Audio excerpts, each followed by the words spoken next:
2008 मैंने अपना 10th clear किया था। मैंने टॉप किया था पूरे जोगेश्वरी में विद 92.15% लेकर, और मेरा ख्वाब था कि मैं डॉक्टर बनूं और लोगों को सर्व करूं। मैं मिडिल क्लास से ताल्लुक़ रखती हूं। मेरे जो अब्बू हैं वो वेजिटेबल वेंडर हैं, तो हमारे घर पे बहुत फाइनेंशियली प्रॉब्लम थी।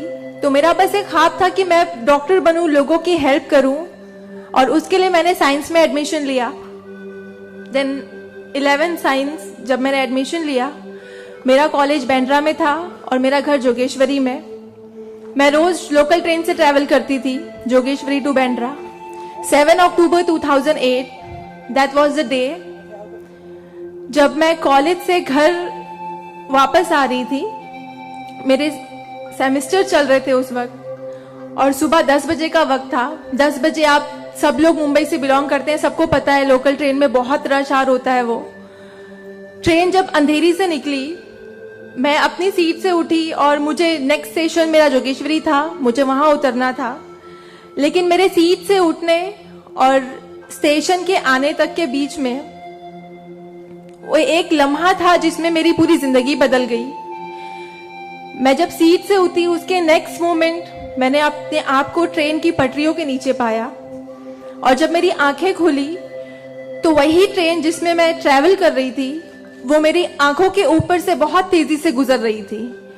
एक लम्हे को लगा कि मैं कोई ख्वाब देख रही हूं, लेकिन जब ट्रेन पूरी तरह से मेरे पैरों से गुजर गई, मैं वहां हेल्पलेस थी। और जब बहुत दूर जाके किसी ने चेन रोकी, वो ट्रेन रुकी, और उस ट्रेन को रुकता हुआ देखकर मुझे एहसास हुआ कि मैं कोई ख्वाब नहीं देख रही हूं, मैं सच में ट्रेन से गिर चुकी हूं, और मैंने अपनी दोनों टांगे उस ट्रेन के पहियों के नीचे आ गई है जिसमें मैं ट्रैवल कर रही हूं। वो पूरी 12 डब्बे की ट्रेन मेरे पहियों से गुजर गई। किसी ने चेन रोकने की हिम्मत नहीं की, और मैं जब वहां गिरी तो लोगों ने मुझे देखा, और 10-15 मिनट बाद काफी लोग आए, मेरे आसपास खड़े हो गए। मेरे पास सेलफोन नहीं था। मैंने अपनी बैग से उस वक्त डायरी निकाली, मैंने लोगों को फरियाद की, बहुत रिक्वेस्ट की, बहुत रोया वहां पर कि मेरे घर पे एक फोन कॉल करके बता दो कि मैं यहाँ पे हेल्पलेस पड़ी हूँ विथ हेवी ब्लीडिंग, मेरे बचने की कोई चांस नहीं है। एटलीस्ट मेरे घर वालों को पता होना चाहिए कि मैं यहाँ पे इस हालत में हूँ, मुझे लावारिस लाश बन के नहीं मरना है। बट उस वक्त मैं यही कहूंगी कि अल्लाह ताला की मसलहत थी। अल्लाह ताला उस वक्त जो मेरी तकदीर में था, किसी ने मेरी हेल्प नहीं की, और मैं वहां पे 30 मिनट ऑलमोस्ट मैं ट्रैक पर विथ हैवी ब्लीड, मेरे दोनों पैर ट्रेन के पहियों के नीचे आ गए थे। मैं उसी हालत में पड़ी रही और मैं कॉन्शियस थी। मैं बस लोगों के सामने रो रही थी कि मुझे कोई पानी पिला दो, कोई घर वालों को कॉल कर दो, लेकिन किसी ने हेल्प नहीं की। And after 30 minute I got railway help. Then मुझे गवर्नमेंट हॉस्पिटल लेकर जाते हैं, वहां पर भी कुछ ओटी स्ट्राइक होता है, मुझे फौरी ट्रीटमेंट नहीं मिलता है। एंड देन मेरा एक्सीडेंट सुबह 11 बजे होता है, और मुझे 6 बजे जब मेरी फैमिली प्राइवेट हॉस्पिटल लेकर जाती है, then I got a treatment. And उसके बाद 16 साल की थी मैं जब मेरे साथ ये एक्सीडेंट हुआ। आप समझ सकते हैं 16 साल की उम्र में 1 मिनट में मेरे 2 पैर कट गए थे, मैं डिसेबल हो गई थी, मैं हेल्पलेस हो गई थी, मैं खुद से उठ नहीं पा रही थी, ना बैठ पा रही थी, ना एक तरफ से दूसरी जगह मूव हो पा रही थी। मैं मेंटली डिसेबल हो गई थी, फिजिकली डिसेबल हो गई थी, और फाइनेंशियली कंडीशन भी काफी वीक थी। वो सारी चीजें मेरे दिमाग में चल रही थी, और जब लोग मुझे देखने आते थे तो कुछ लोग हमदर्दी में नेगेटिव कमेंट्स भी करते थे कि 16 साल की बच्ची है, 2 पैर खो दिए हैं, सारी जिंदगी माँ बाप के ऊपर बोझ रहेगी, ये जिंदा क्यों है, इससे अच्छा ये मर जाती।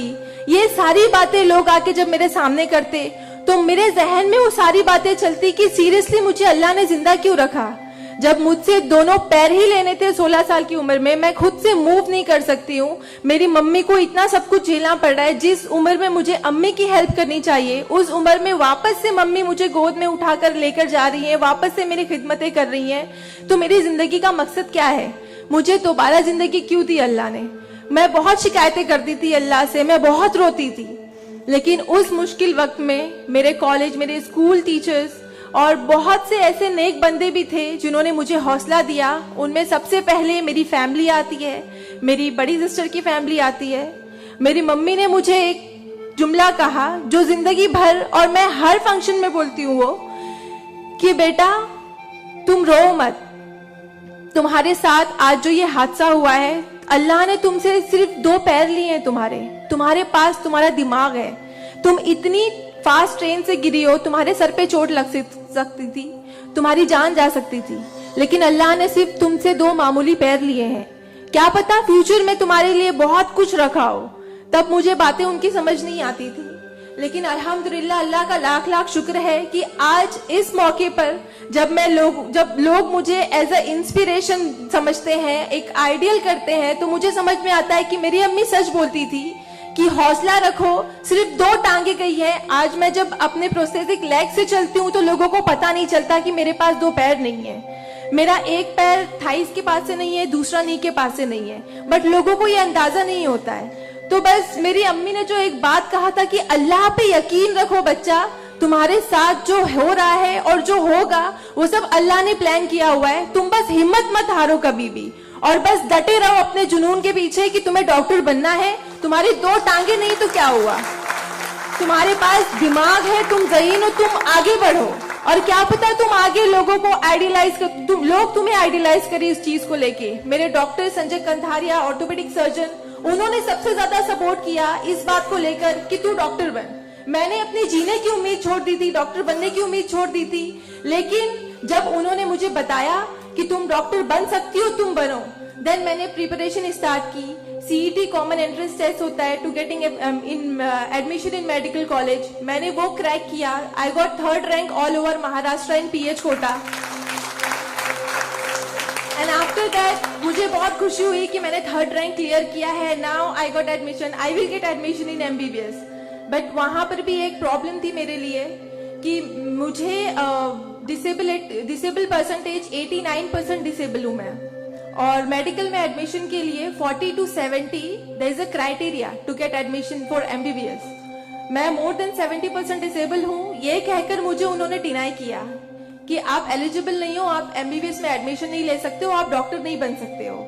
तो उस बात को लेकर मैं बहुत डिप्रेस हो गई। देन मैंने वापस अपने डॉक्टर से हेल्प मांगी। उन्होंने मुझे एक मशवरा दिया कि आप हाईकोर्ट जाओ, बॉम्बे हाईकोर्ट। और जिस बात के लिए एक नॉर्मल स्टूडेंट को सिर्फ पढ़ाई करनी होती है, अच्छा रैंक लाना होता है, मुझे उस चीज के लिए मैंने वो किया, लेकिन उसके बाद भी मुझे बॉम्बे हाईकोर्ट जाना पड़ा। एंड मैं गई, मैंने अब हार नहीं मानी और मैं गई, बिकॉज वो मेरा हक था, मुझे डॉक्टर बनना था। और जब मैंने वापस अपनी नॉर्मल जिंदगी स्टार्ट की अपने प्रोस्थेटिक लेग से, मैंने आना जाना शुरू किया, अकेले ट्रेन ट्रैवल करना शुरू किया, देन मैंने रियलाइज किया कि मेरे अंदर कोई कमी नहीं है, मैं एक नॉर्मल लड़की हूँ, मेरे पास पैर नहीं तो क्या हुआ, मैं लोगों को सर्व कर सकती हूँ, मेरे अंदर पैशन है डॉक्टर बनने का। तो मैंने वो बस अल्लाह पे यकीन रखा और मैंने ये सोचा कि अगर अल्लाह ने मेरी किस्मत में रखा है डॉक्टर बनना तो मैं जरूर कोर्ट में फाइट करूंगी।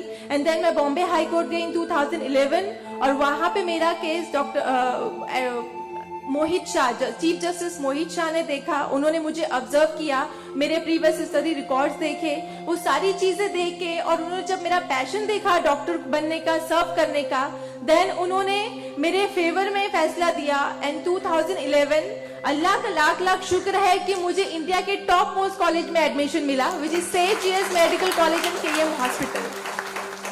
देन 2011 में मैंने अपना एमबीबीएस में एडमिशन लिया। वो जर्नी बहुत आसान नहीं थी मेरे लिए, क्योंकि मेरे पास 2 पैर नहीं है।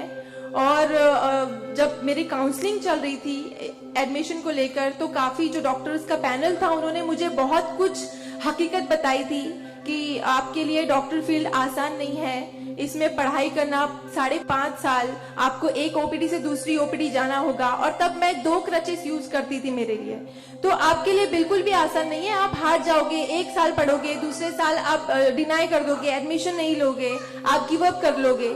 लेकिन बस मैंने दिल में ठान लिया था कि मुझे इन्हें गलत साबित करना है और मुझे लोगों को प्रूव करके दिखाना है कि एक लड़की जो 89% डिसेबल है, जिसे लोग ये कहकर सुनाते थे कि सारी जिंदगी माँ बाप के ऊपर बोझ पर बनी रहेगी, उन्हें प्रूव करना है कि मैं डॉक्टर बन के लोगों को सर्व कर सकती हूँ और जो मेरे दूसरे डिसेबल भाई बहन हैं उन्हें भी शो करना है कि after disability, after accident, post accident जो लाइफ होती है वो आप नॉर्मल गुजार सकते हो अपने हौसले की बनिस्बत। तो मैं बस 5.5 साल मैंने बहुत कोशिश की, बहुत दर्द सहे, लेकिन मैंने अल्हम्दुलिल्लाह 2016 में फर्स्ट क्लास से मैंने अपना MBBS क्लियर किया। और इस बात को देखते हुए मुझे बहुत खुशी होती है, इस बात को बहुत प्राउड मोमेंट था मेरे लिए कि इन 2016 ऑन वुमेन्स डे 8 मार्च मुझे बॉम्बे हाई कोर्ट में फेलिसिटेट किया गया, जो एक हिस्टोरिक मोमेंट था वहां पर कि आउटसाइड से किसी को उन्होंने फेलिसिटेट किया। देन उसके बाद मुझे काफी कॉल्स आए एज अ मोटिवेशनल स्पीकर, मुझे काफी अवार्ड्स मिले। और तब मैंने सोचा कि मेरी जर्नी सिर्फ MBBS तक नहीं है, मुझे लोगों को और प्रूव करना है कि 89% डिसेबल होके अगर मैं MBBS कर सकती हूँ तो मुझे मेडिकल फील्ड की हायर डिग्री अचीव करनी है, which is MD, medicine in doctor in medicine. Then मैंने उसके लिए भी कॉमन एंट्रेंस टेस्ट दिया and again I got third rank in all over Maharashtra. और यहाँ पर भी देन अगेन उन्होंने प्रॉब्लम क्रिएट की मेरे लिए। After completing my MBBS with flying colours, उन्होंने वापस मेरा मेडिकल एडमिशन डिनाई किया कि आप नहीं कर सकते हो because you are 89% disable. Then मुझे एक बहुत हम्बल इंसान मिले, member of parliament Kirit Somaiya sir. उन्होंने फौरन से मेरी एप्लीकेशन सेंट्रल हेल्थ मिनिस्टर के पास लेकर गए और वहां से विद इन 2 डेज ये जो क्राइटेरिया है 40 to 70% डिसेबिलिटी का मेडिकल में एडमिशन के लिए, this is a 20 years old clause, और विद इन 2 डेज ये क्लॉज चेंज करवाया उन्होंने बिकॉज ऑफ माई एप्लीकेशन। वो क्लॉज चेंज होके बस ये है कि मिनिमम 40% क्राइटेरिया है और मोर देन 70% जो भी डिसेबल हैगा they will get admission in medical field. तो मेरी जो जर्नी थी यहाँ तक की, और उसके बाद मैंने रिसेंटली 2019 में मैंने MD में एडमिशन लिया और विद सेम कॉलेज सेठ GS medical college in KEM hospital, और मैं अभी रिसेंटली फर्स्ट ईयर रेसिडेंट हूँ MD पैथोलॉजी में।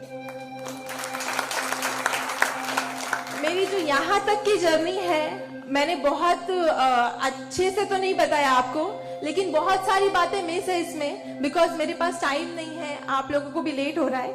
लेकिन ये सारी जो मेरी जर्नी है ये सब बताने का मकसद यही है आप लोगों को कि जिंदगी में देखो चाहे कुछ भी प्रॉब्लम आए, बिकॉज मेरी लाइफ में मुझे लगता है कि सारी प्रॉब्लम्स थी, फाइनेंशियल प्रॉब्लम्स थी, फिजिकल प्रॉब्लम थी, मेंटल प्रॉब्लम थी, सारे ऑड्स थे मेरी लाइफ में, लेकिन मैंने बस 2 चीजें ध्यान में रखी। एक तो मेरी अम्मी की बात कि अल्लाह पर यकीन रखो, अल्लाह अपने बंदों से 70 माओं से ज्यादा प्यार करता है। एक माँ हमारी छोटे से दर्द को बर्दाश्त नहीं कर सकती, वो तो 70 माओं से ज्यादा प्यार करता है, तो हमें दर्द में कैसे रख सकता है वो?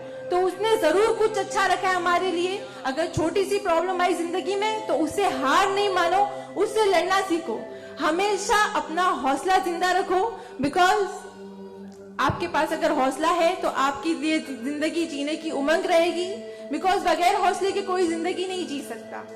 तो आप लोग प्लीज अगर छोटी से छोटी प्रॉब्लम भी आए, कोई भी परेशानी आए, आप लोग लड़ना सीखिए और जिंदगी जीना सीखिए। बिकॉज मेरे एक्सीडेंट के बाद मुझे लगा मैं इतनी सारी कोशिशें नहीं करती तो मैं आज यहाँ पर खड़ी होके एज अ डॉक्टर आप लोगों से इंटरेक्ट नहीं हो रही होती।